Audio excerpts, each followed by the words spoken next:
USA आव फिन नुजाथिबावदों गिख्रंथाव जाथाय सासे दुथांनि उदाङै गुलि गावग्लुंनायाव जायगायावनो सादाइन जिउ खहा आरो 7 साया गोब्राब जोखोम USA नि नर्थ डालेस एलेन टेक्सास आव थानाय गंसे गेदेर शपिं मलाव हरखाब उदाङै गुलि गावग्लुंदोंमोन सासे दुथाङा गुलि गावग्लुंनायजों गुलि नांजाना जायगायावनो सादाइन सुबुङा जिउ गोमायो आरो 7 साया गोब्राब जोखोम जायो गुलि गावग्लुंबाय थानाय समावनो एलेन पुलिसआ थासारिखौ दबथायनो गोख्रों राहा लायो आरो दुथांखौ गुलि गावनानै जिउ फोजोबो मिथिनाय बादिब्ला दुथाङा हारसिङैनो बे गिख्रंथाव हाबाखौ मावफैदों नाथाय मानि जाहोनाव मा थांखिजों सोरनि थिननायाव बे हाबाखौ मावखो दासिम जेबो रोखा गैया नोंथाङा सानाय सुनाय बेरामनि जेंनायाव दं नामा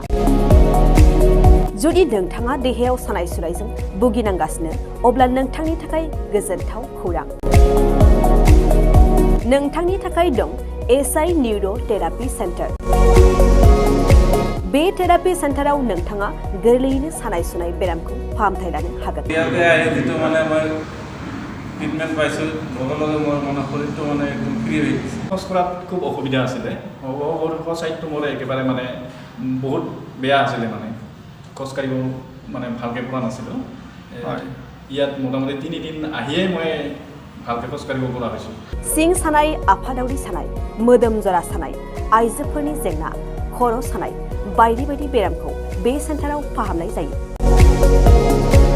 एसआई न्यूरो थेरापि सेन्टारा चिरांनि बेंटल साफागुरियाव दं बे सेन्टाराव थानानैबो फाहामथाय लानो हानायनि सुबिदा दं जुदि नोंथाङाबो फाहामथाय लानो लुबैदोंब्ला नैबे मबाइल नम्बर 7620160459 नङाब्ला 9476977956 आव थोंजोङै जगाजग खालामनो हागोन